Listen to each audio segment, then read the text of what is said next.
Pemirsa, untuk membahas dan mengulas lebih dalam lagi terkait dengan tindakan Israel atas serangan ke Lebanon dan yang dapat mencederai gencatan senjata telah disepakati sebelumnya oleh Amerika Serikat serta Iran. Kita telah tergabung dengan sejumlah narasumber melalui sambungan virtual, di antaranya ada Tia Mariatul Kiptia, pakar hukum internasional Universitas BINUS, Dian Wirengjurit, Dubes Indonesia untuk Iran 2011 hingga 2015, kemudian Marsma TNI Purnawirawan Agung Syarki Sasongkojati, pakar strategi PPAU, alumni US Air War College, mantan pilot F-5 Tiger dan F-16 TNI Angkatan Udara. Halo, selamat malam Bapak Ibu, apa kabar? Selamat malam, kabar baik Mbak Sosa, selamat malam. Baik, terima kasih telah meluangkan waktu untuk bergabung di Berita Satu Utama. Saya ingin ke Bu Tia terlebih dahulu. Bu Tia, kita melihat ada suatu hal besar yang terjadi, padahal gencatan senjata sudah disepakati antara Amerika Serikat dan juga Iran. Dan tidak butuh waktu lama, tiba-tiba Israel, sekutunya Amerika ini melakukan serangan. Konflik masih berjalan di lokasi yang lain. Nah, Anda melihat peristiwa ini seperti apa nih Bu Tia? Apakah ini sebagai bentuk suatu dalam tanda kutip Israel seperti ngambek mungkin ke Amerika Serikat karena melakukan gencatan senjata, atau bagaimana kira-kira analisanya? Israel kan dalam sejarahnya memang terbiasa mengingkari janji, bukan hanya sekarang saja, tapi melalui peace agreement Oslo 1, Oslo 2. Kemudian ada beberapa agreement itu selalu Israel mengingkari janji. Artinya bukan persoalan ngambek ini, Mbak. Memang Israel tahu 10 poin itu kok. Di dalamnya kan ada perdamaian di Lebanon, itu kan bagian proksi dari Iran. Harusnya menyepakati juga kalau memang sudah deal antara Amerika Serikat dengan Iran begitu ya. Dan dengan terus dibombardirnya Lebanon, ini artinya memang ceasefire ini bukan persoalan Amerika Serikat dan Iran, ini makin jelas begitu. Ini adalah Israel yang provokatornya. Dia dari awal memang memprovokasi agar terus Amerika Serikat menyerang Iran. Maka kita juga melihat billboard di Tel Aviv itu ada tuh agar terus melanjutkan perang sampai selesai. Mereka Amerika Serikat dengan Iran itu kembali ke perundingan. Scholars menyuarakan bahwa mereka harus kembali ke perundingan, harus ada deal di antara mereka berdua. Tapi selama ada Israel di situ, saya pikir ini agak sulit Iran dengan Amerika Serikat kembali ke meja perundingan. Padahal 10 poin itu sudah disepakati oleh Amerika Serikat. Betul. Dan saya sudah menyatakan ini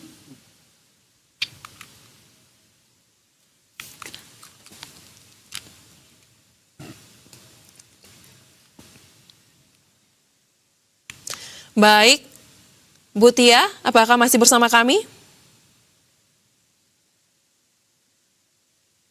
Baik, mohon maaf pemirsa, sepertinya kami mengalami kendala komunikasi. Kita akan coba perbaiki terkait dengan teknis tersebut bersama dengan Ibu Tia Mariatul Kiptia, pakar hukum internasional dari Universitas BINUS. Saya ingin ke Pak Dian sambil kita menunggu. Pak Dian, kalau tadi katanya Bu Tia, Israel ini memang track recordnya selalu mengkhianati apa yang sudah disepakati. Nah, terus ada juga yang beranggapan Pak, kalau kita lihat dinamika konflik yang muncul saat ini, berbagai asumsi dan juga analisa beredar, tidak sedikit yang menganggap bahwa sepertinya ada salah tafsir antara gencatan senjata yang disepakati oleh Amerika Serikat dan juga Iran. Nah, dari sudut pandang diplomasi nih Pak, apakah memang terjadi kegagalan komunikasi diplomatik atau memang strategi ini disengaja oleh pihak tertentu? Bagaimana Pak Dian melihatnya? Terima kasih. Begini, buat saya ketika melihat TV bahwa setelah dicapai gencatan senjata ini dikatakan Amerika ingin bernegosiasi dengan Iran dengan menyetujui 10 poinnya Iran, buat saya sudah meragukan. Apa yang disampaikan Bu Tia tadi silakan saja, itulah kenyataan. Tapi saya mau bilang begini loh, yang namanya perjanjian itu yang dilakukan antara dua pihak yang bertentangan, itu harus dilihat dengan cara begini. Ketika Trump mengajukan 15 poin usulan damainya, itu kepentingan Amerika di situ. Kepentingan itu tentunya tidak diterima oleh Iran karena sangat tidak rasional, sangat mengada-ada, semau-maunya Trump sendiri. Makanya Iran mengajukan usulan tandingan yang namanya 10 poin. 10 poin ini sebagian besar menentang 15 poinnya Trump.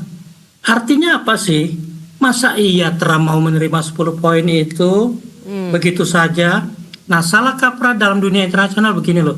Ketika dikatakan 10 poin ini diterima oleh Trump, buat saya salah kaprah yang sangat fatal.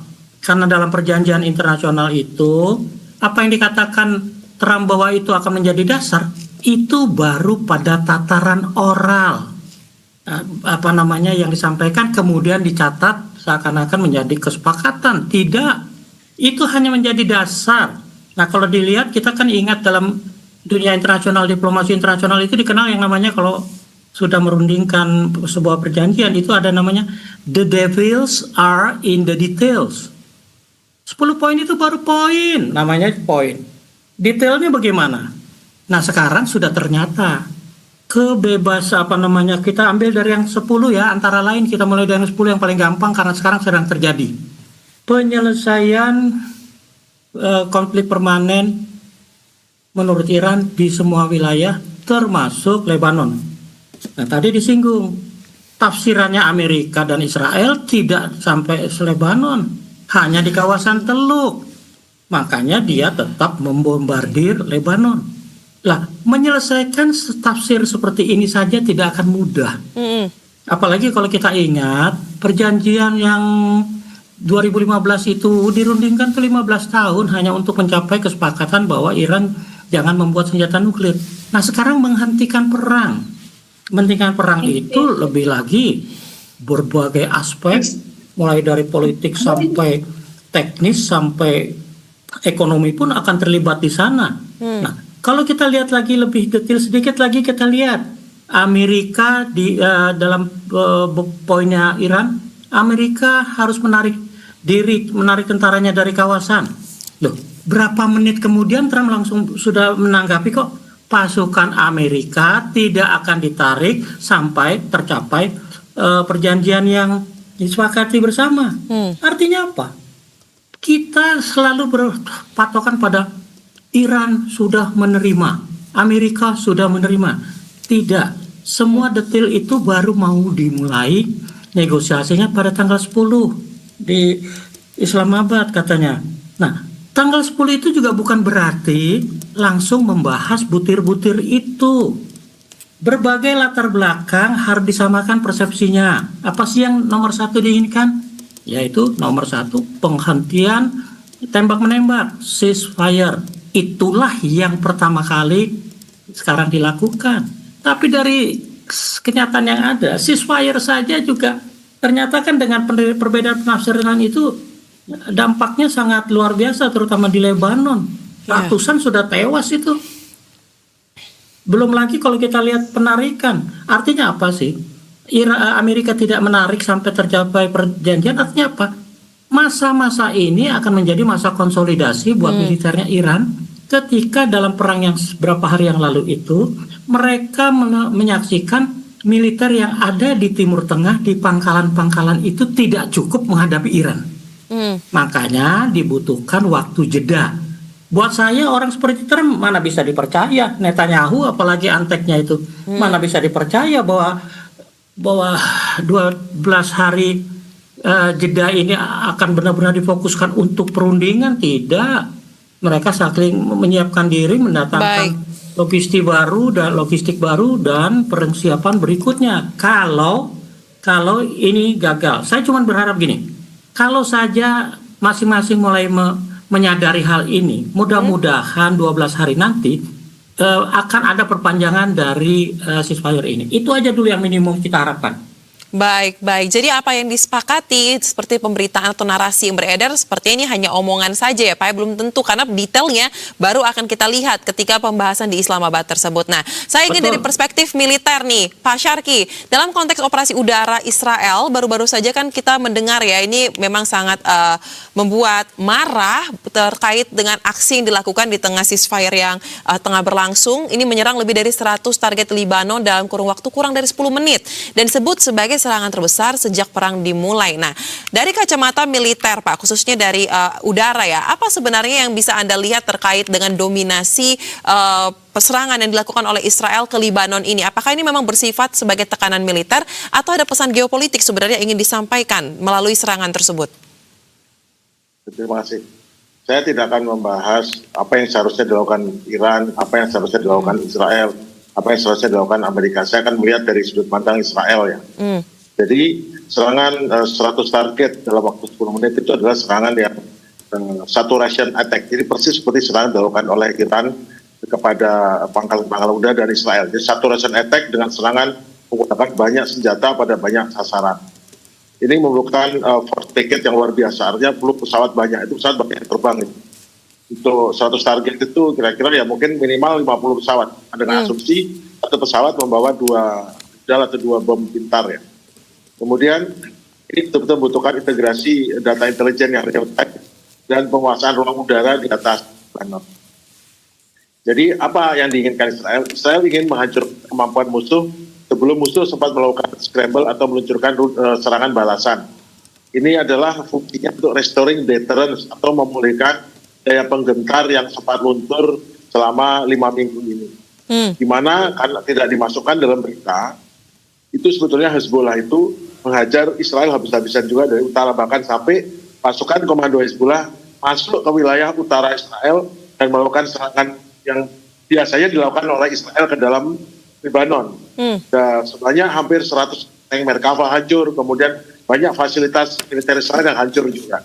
Jadi kita harus melihatnya seperti itu. Jadi yang diserang sekarang adalah pembalasan untuk memulihkan deterrent, untuk mengembalikan kepercayaan diri dan membuat Hezbollah takut, keinginannya ya.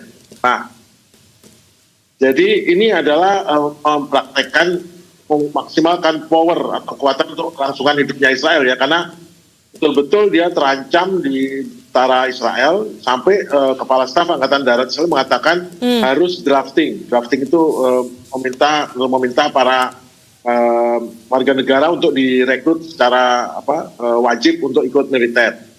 Nah, jadi yang ditanya tadi adalah apakah ini bersifat tekanan militer atau iya, ini tekanan militer yang brutal, keras, dan juga pesan politik bahwa kepada Iran, kami Israel tidak terikat oleh kesepakatan Washington.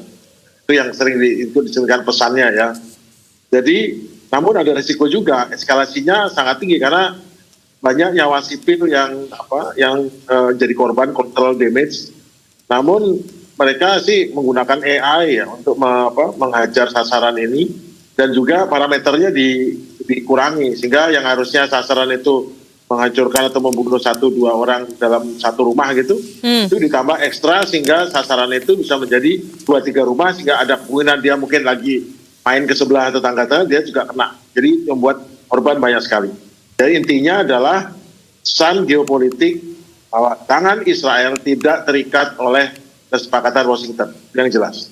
Baik, tapi kan sejak awal konflik yang ada di Iran dan juga ada melibatkan Amerika, itu kan di belakangnya ada Israel, Pak. Nah, apakah artinya dalam hal ini juga Anda mengatakan Israel memberikan pesan bahwa Israel tangannya tidak terikat dalam kesepakatan yang ada antara Amerika dan juga Iran? Apakah juga Israel menekan, membuat secara tidak langsung dalam kacamata militer ini memberikan tekanan juga ke Amerika? Dia memberikan pesan, jadi namanya ambiguity ya, bahwa semua tidak tahu, dia pura-pura tidak tahu, ada mengenai bahkan dia sudah tahu.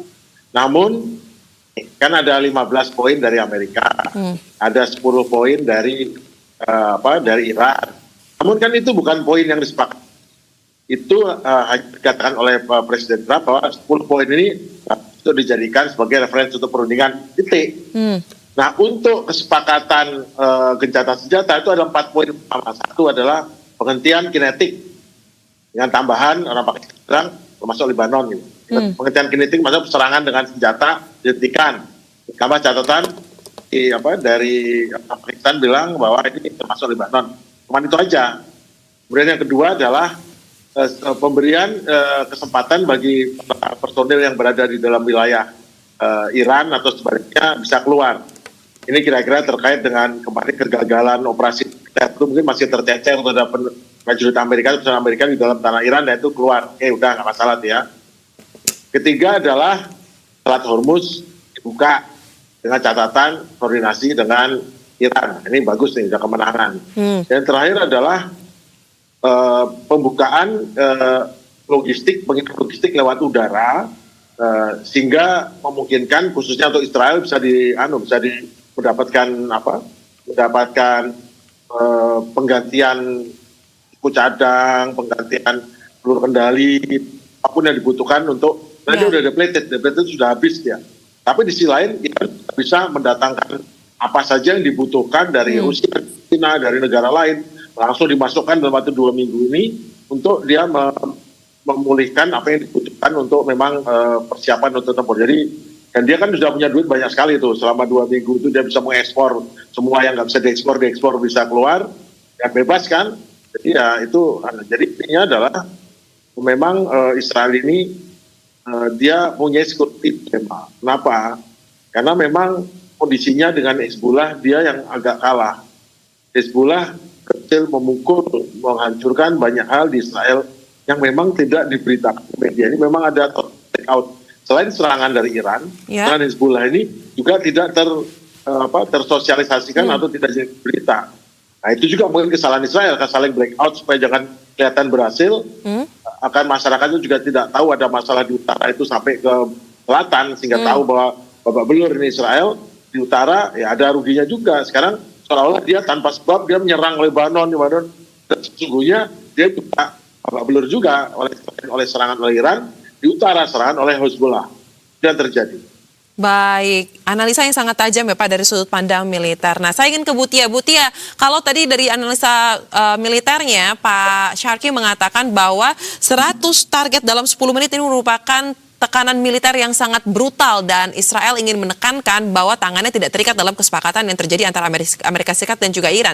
Anda tadi di awal mengatakan Israel punya track record selalu mengkhianati apa yang disepakati. Nah, pertanyaannya, Butia, apakah memang dalam kondisi eskalasi konflik yang ada saat ini, padahal akan ada mediasi ya yang berlangsung ya di Islamabad ya di Pakistan ya tanggal 10 nanti, kondisinya akan semakin tegang nih Bu untuk bisa bernegosiasi karena Israel sepertinya sudah melakukan hal yang sangat membuat Iran juga marah. Ya, memang pada dasarnya Israel itu tidak ingin Amerika dan Iran itu berdamai. Kita lihat saja nanti. Apapun akan dia lakukan supaya Amerika Serikat dan Iran itu memang tidak ada deal.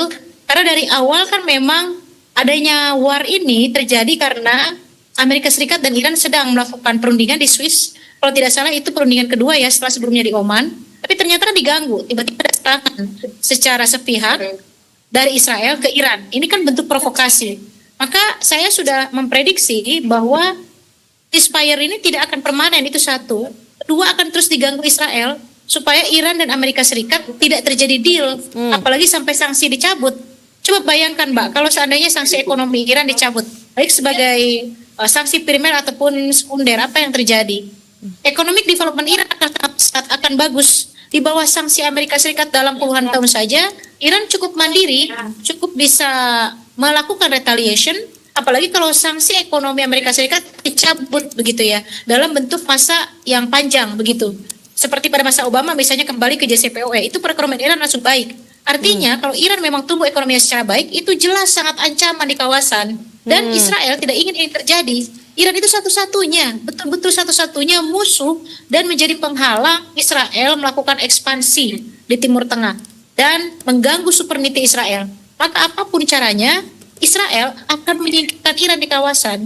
Demikian Mbak, jadi apapun itu ke depan pasti akan diganggu oleh Israel. Ketika misalnya Amerika bersedia deal, Trump bersedia deal karena tekanan di dalam domestik juga tinggi, publik Amerika Serikat sendiri tidak suka dengan perang ini karena national interest-nya buat Amerika Serikat tidak ada, maka yang terjadi adalah Israel melakukan provokasi-provokasi. Saya pikir serangan kepada Lebanon ini adalah bentuk provokasi juga, karena memang tidak ingin saja Amerika, Iran melakukan deal, apalagi 10 poin itu, saya pikir itu merupakan kemenangan buat Iran.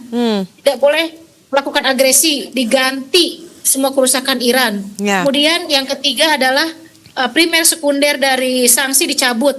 Lebanon dan proksi-proksi Iran itu tidak boleh dilakukan penyerangan. Betul. Itu keren sekali loh, 10 poin itu. Jadi artinya kalau itu di-approve bahaya sekali ini buat Israel. Dan saya pikir Israel tidak akan membiarkan ini terjadi. Demikian. Baik, memang itu poin-poin yang sangat menguntungkan. Tapi lagi-lagi yang yang kita lihat saat ini adalah Donald Trump yang berada dalam konflik ini. Nah, Trump ini kan merupakan orang yang tidak bisa kita prediksi juga dan tidak bisa kita pegang juga omongannya. Nah, menarik untuk kita bahas akan step forward kepada bagaimana mediasi yang akan berlangsung di Islamabad. Tapi kita harus jeda terlebih dahulu, Bapak Ibu. Tetaplah bersama kami di Berita Satu Utama.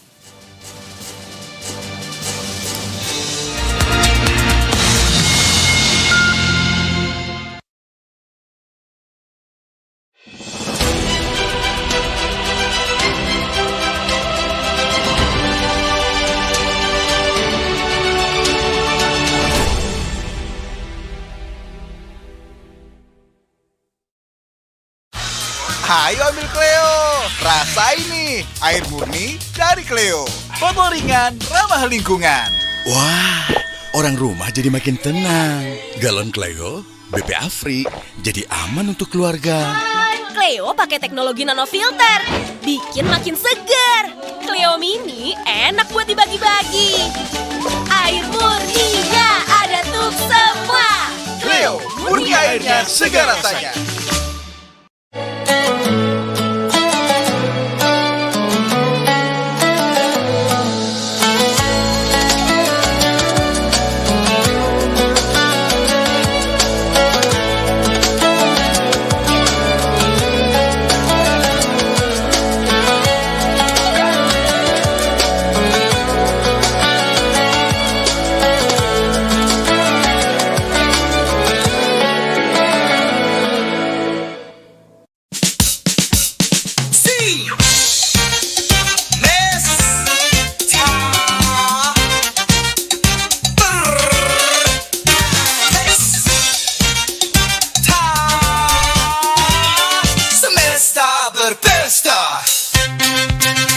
Mari rakyat semesta, lepas hasrat berpesta. Semesta berpesta, semesta berpesta. Semesta berpesta, semesta berpesta. Semesta berpesta. Mari rakyat semesta, lepas hasrat berpesta. Semesta berpesta, semesta berpesta.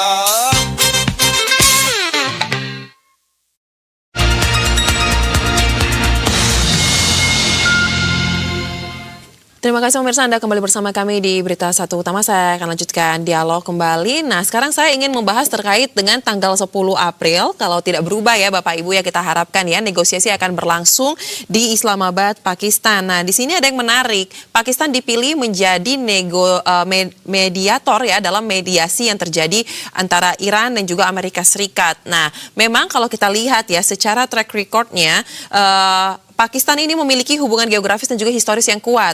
Tetapi kalau kita lihat juga sebelum Pakistan menjadi mediator, dipilih menjadi mediator, kan Indonesia sempat menawarkan diri ya. Nah, saya ingin masuk ke dalam hal ini. Mungkin dari Pak Dian atau mungkin Bu Tia bisa memberikan pandangan nih terkait dengan apalagi mungkin yang menjadi poin lebih kuat mengapa Pakistan dipilih menjadi mediator dalam hal ini. Padahal Indonesia sudah dinyatakan diri sanggup dari awal gitu ya. Poin pertimbangannya apa dan apakah mungkin Indonesia lebih cocok untuk mengambil peran dalam diplomasi lainnya? Mungkin silakan Pak Dian dulu. Terima kasih. Mbak, dari pertanyaan kedua ya, apa Indonesia bisa menggantikan Pakistan? Sama sekali tidak. Lupakan Indonesia berperan di dalam proses perdamaian Timur Tengah. Kita tidak punya yang namanya daya ungkit diplomasi, yaitu leverage. Leverage kita misalnya kita anggota aktif non-blok, kita anggota OKI, kita anggota D8, kita bla bla bla bla, sudah tidak relevan. Karena negara-negara non-blok menyerang negara Iran. Negara-negara Islam menyerang negara Iran. D8 sudah tidak akan bekerja. Artinya apa sih? Harus ada yang bisa memainkan peran ini. Siapa? Ternyata Pakistan. Kenapa Pakistan? Simple. Selain geografi, selain histori tadi, tolong diingat, Pakistan adalah satu-satunya negara Islam yang punya senjata nuklir. Dan sudah dibuktikan dengan tes-tes yang berapa kali dilakukan. Artinya apa? Amerika harus mendengar Pakistan karena dia bisa mengatakan kalau saja nanti Amerika terus dengan gempurannya dibantu Israel, bahkan Iran masih tetap melawan, sekalipun hancur, mereka akan siap menggunakan senjata nuklir, Amerika atau Israel. Buat saya Pakistan bisa menjawab, kalau sampai Israel menggunakan nuklir, kami punya nuklir dan kami akan membela negara Islam yang ditindas dengan senjata nuklir. Makanya dia didengar.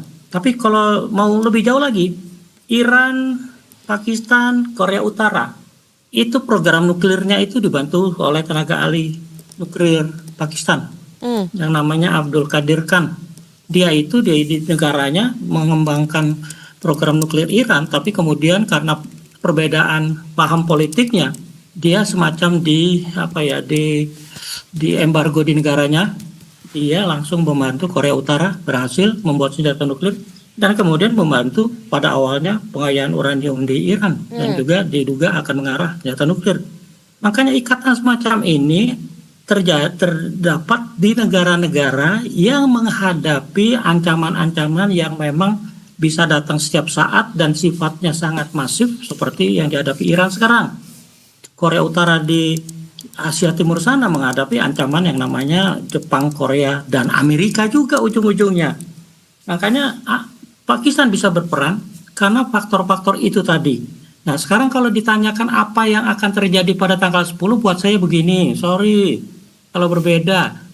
Sudah terbukti Trump itu tidak menganggap yang namanya 10 poin Iran sebagai titik awal perundingan. Itu hanya basa-basi diplomatik yang menunjukkan bahwa ada niatan baik, tapi niatan baik dari seorang sakit jiwa kan nggak bisa dipegang ya. Tapi dia butuhkan waktu untuk tadi kita singgung konsolidasi mungkin untuk sebuah tindakan yang akan lebih dahsyat lagi. Nah, dalam kaitan nanti tanggal 10 itu bisa dibilang kok bahwa 10 itu akan mulai dari masing-masing pihak menyampaikan kembali apa sih titik temu yang bisa dilakukan dari 15 poinnya Trump, dari 10 poinnya Iran. Nah kalau mau jujur, titik yang paling nomor 1 tentunya, dan ini bisa dengan segera disepakati, apa yang terjadi sekarang? Gencatan senjata, penghentian tembak-menembak, itu dulu. Setelah itu kita baru mau cari, menentukan topik mana di antara 10 poin yang ada saja, yang mana yang prioritas, itu bisa perdebatan panjang. Tolong, perundingan JCPOA tahun 2015 itu tidak ada perang. Yang ada proses negosiasi berkepanjangan. Sekarang itu sudah perang terjadi, sudah sama-sama rusak, sudah sama-sama menderita. Artinya apa sih? Akan dimulai dari yang menyebabkan penderitaan itu apa? Perangnya sendiri. Nah penghentian perangnya sendiri sudah terbukti sekarang sudah masalah. Penafsiran terhadap gencatan senjata sudah berbeda. Penghentian perang sudah berbeda. Ternyata Iran menganggap Lebanon masuk, Amerika dan Israel tidak menganggap. Menyelesaikan ini saja tidak mudah. Jadi Pakistan dan negara-negara yang selama ini berperan, Arab Saudi, Turki, dan Mesir, sekarang ini pasti lagi sibuk-sibuknya menyiapkan agenda yang bisa disepakati pada tanggal 10. 10 poin itu yang dari Iran itu bukan agenda ya, itu hanya titik awal, yaitu gencatan senjatanya. Tapi agendanya sendiri belum ada. Masih terlalu dini kita berharap dalam periode 12 hari ini segalanya bisa tercapai kesepakatan yang signifikan. Masih jauh. Apalagi tolong terus diingat, kita berhadapan sama orang psikopat yang masalah kejiwaannya banyak sekali. Terima kasih. Baik, nah silakan ditambahkan mungkin Bu Tia soal Pakistan yang menjadi mediator dan dibandingkan dengan Indonesia yang yang tadi ya menawarkan diri sejak awal. Kira-kira bagaimana nih Anda melihatnya? Kalau perbandingan dengan Indonesia saya sepakat dengan Pak Dian ya. Itu kalau perbandingan itu kan harus apple to apple, harus sama begitu ya posisinya. Tapi memang Indonesia betul kita memang salah satu negara OIC atau OKI. Tapi untuk menjadi mediator antara Amerika Serikat, Israel dan Iran itu sepertinya masih jauh ya.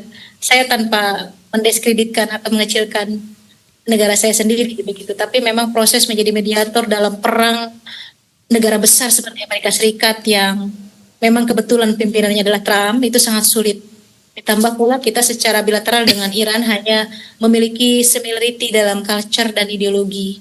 Tapi selebihnya dalam economic cooperation kita memang kurang signifikan, Mbak. Berdasarkan data investasi, berdasarkan data perdagangan, terlepas itu karena sanksi Amerika Serikat itu ya, tapi memang kita kurang begitu.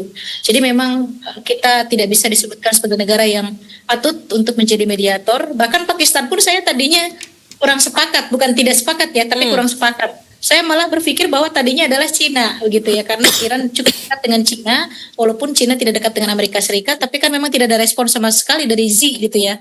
Xi hanya menyatakan oh tidak kalian tidak boleh berperang secara terus-menerus karena memang tidak akan ada yang mengalah begitu. Hanya menyatakan sampai di pada fase itu begitu, Mbak. Jadi Cina ini tidak cukup mau seperti halnya Cina menjadi mediator ketika Iran dan Arab Saudi. Akhirnya kan berhasil kan? Iran dan Arab Saudi membuka hubungan diplomatik pada tahun 2019 misalnya. Tapi untuk Amerika dan Iran itu tidak cukup kuat juga. Tapi akhirnya saya turut berbahagia ya. Pada akhirnya lewat Pakistan ini Amerika bersedia, Iran bersedia. Dan poin-poinnya juga cukup banyak menguntungkan Iran. Kalau saya malah berpikir ini kesempatan Iran memiliki bargaining position dengan Hormuznya, dimainkanlah semua. Dari mulai dia harus mengamankan negaranya, tidak boleh ada agresi lagi, dan sekalian pencabutan sanksi ekonomi begitu. Ini momentum sekali untuk Iran dan harus dimainkan. Jadi ketika misalnya ada satu poin yang tidak disetujui, mainkan lagi Hormuz gitu. Saya pikir ini cukup punya bargaining position Iran ini dalam hal Hormuz ini, Mbak. Ya, posisi Iran semakin diuntungkan ya kita lihat ya, apalagi dengan keberadaan Hormuz di bawah kendali Iran. Nah, saya ingin dari sisi militer lagi, mungkin Pak Syarki, kalau kita lihat tadi ya berbagai konflik, berbagai aspek coba dianalisa oleh Bu Tia dan juga Pak Dian, khususnya terkait dengan diplomasi dan latar belakang konfliknya juga tadi disinggung ya. Tapi kalau dari sisi militer, Pak, Anda melihat sampai dengan di titik ini, eskalasi konflik yang terjadi di Timur Tengah ini sudah lebih didominasi oleh kepentingan militer kah? Atau memang sepertinya ini masih akan banyak ruang untuk berdiskusi sehingga jalur diplomasi bisa memberikan suatu manfaat? Dan kemudian Pak, yang kedua, setelah diserang habis-habisan nih di Libanon ya, Hizbullah ya, apakah Anda melihat akan ada serangan balasan mungkin dalam waktu dekat yang bisa dilakukan, melihat pola-pola yang ada ya tentunya ya dari presiden sebelumnya, setelah dilakukannya serangan yang sangat-sangat besar tersebut, 100 target dalam 10 menit? Nah, jadi begini, saya tidak bijak kalau saya hanya melihat dari sisi militer, karena sebagai strategi, kalau melihat dari sisi strategi itu kita harus komprehensif. Sekali lagi saya suka mengurangi apa yang sudah saya bilang, bahwa antar negara itu menggunakan instrumen kekuatan nasionalnya, meskipun dalam konflik ini pun juga ada diplomasi, informasi, militer, ekonomi. Secara diplomasi sudah berjalan informasi antara Iran dengan Amerika didukung oleh Pakistan, ada terbuka lah. Dan posisinya diplomasi ini, posisinya itu sebetulnya lebih kuat.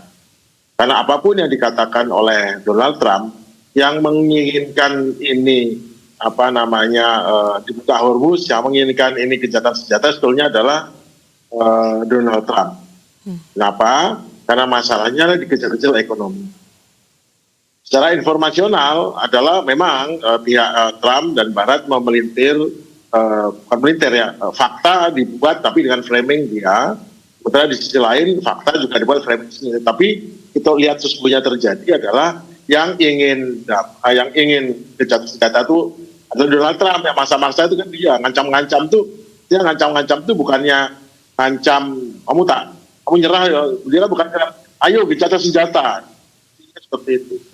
Namun di pihak seberang, apalagi Hexet itu mengatakan, wah kita sudah berhasil memaksa Iran untuk menyerah, gitu. Itu kan nggak benar ya. Tapi kita nggak bisa ngelihat itu.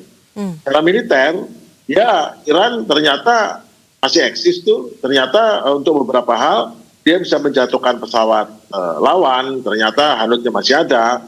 Jadi pertahanan udaranya pun sudah bisa. Yang tadinya disangka sudah nggak bisa apa-apa, tetapi penyerangan udaranya masih jalan terus. Masalahnya di sisi yang lain, pertahanan udaranya mulai bermasalah karena kehabisan rudal dan tidak mampu mencegah rudal-rudal hipersonik yang bagus. Ekonomi sepenuhnya berada kendali di tangan Iran dengan cara memegang Selat Hormuz. Karena cukup dengan Selat Hormuz, satu, dia sudah bisa memaksa minyak itu naik. Memaksa minyak naik adalah perang ekonomi. Amerika sangat tidak menginginkan minyak naik. Kenapa? Akan bikin inflasi. Inflasi bikin masalah dengan panjang teorinya, ujung-ujungnya masyarakat Amerika kesulitan bayar hipotek, bayar hutang, bayar macam-macam, yang membuat akan ada masalah dengan pilihan politiknya Trump. Dan yang kedua adalah Iran bisa menyerang apa saja yang akan membuat naik juga harga minyak. Dan terakhir adalah Iran percaya diri, tidak mungkin instalasi minyak atau apapun yang akan meningkatkan atau menyalurkan energi, gas dan segala macam itu dihancurkan. Kenapa? Karena kehancuran itu berarti juga akan punya potensi untuk kehancuran dari ekonomi yang akan bikin kehancuran Amerika dan kehancuran politiknya Partai Republik di Amerika. Artinya Iran memiliki upper hand yang sangat upper. Saya udah buat ya berapa nilainya gitu. Jadi setelah 5 minggu nilainya tuh ada 4 pihak ya saya nilai. Ada Amerika, ada Iran, ada Israel, ada negara Teluk. Amerika tuh nilainya paling rendah, kasih nilai 35%, saya pakai persen ya. Israel lumayan lah, dia 40. Negara Teluk nilainya 45. Iran nilainya itu 65. Saya menggunakan ilmu yang saya tak bongkar-bongkar bukunya, gimana secara menilai hasil total, saya baca nilai, saya masuk ke matrik-matrik, saya dapat angka itu. Baik. Suka nggak suka, coba kita rasakan. Cocok kan angka itu? Pak Dian, cocok kan?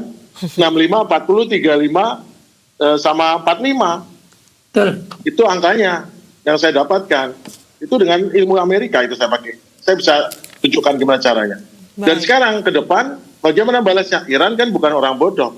Dia tidak perlu membalas menyerang, karena ini bukan soal nyerang-menyerang. Ada senjata yang lebih mematikan, senjata ekonomi. Cukup tutup Selat Hormuz. Yang kaing-kaing siapa? Mohon maaf ya, saya bahasa kaing-kaing. Yang jerit siapa? Amerika. Amerika jerit, dia kayak Israel, kamu stop itu. Kecuali Amerika lebih mementingkan kepentingan Israel, dia nggak nyetop. Tapi selama Hormuz itu menaikkan harga minyak menjadi $10, $20, $30, $40, Amerika itu cukup dia menghentikan ini. Udah benar itu. Cara cerdas untuk membuat Amerika manut, untuk neken Israel, tutup Selat Hormuz. Tidak ada yang harus mati untuk ini, tetapi banyak orang yang akan jadi homeless di Amerika. Kalau Amerika tidak ngambil tindakan untuk memaksa Israel ikut. Cerdas sekali dia, nggak usah dibalas-balas ini. Betul. Pembalasan paling mengerikan ya tutup Selat Hormuz. Atau gimana caranya biar mahal itu minyak. Baik. Memang Amerika sendiri sempat agak congkak ya, tanda kutip ya Bapak-Bapak dan Ibu ya, mengatakan kami tidak bergantung pada Selat Hormuz. Padahal sebenarnya mereka juga membutuhkan, karena sekutu mereka juga membutuhkan bagaimana minyak untuk keluar melalui Selat Hormuz tersebut. Nah, terakhir mungkin ke Bu Tia, karena kita akan melihat ya bagaimana posisi Iran yang sangat kuat dengan keberadaan Selat Hormuz ini akan memiliki momentum yang sangat penting tidak dilewatkan di dalam mediasi yang akan berlangsung di Islamabad.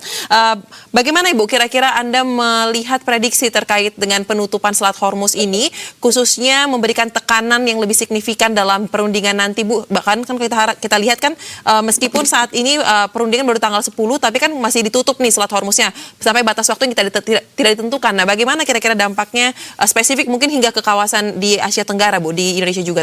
Silakan. Ya, itu harus dipertahankan ya. Bargaining position Iran kan sekali lagi saya bilang di Hormuz. Dan untuk Trump posisinya sekarang sudah terdesak di dalam politik domestik di Amerika Serikat sendiri. Isu pemakzulan itu sekarang sudah naik Mbak, dari 46 naik lagi 56, mungkin akan naik terus isu pemakzulan Trump.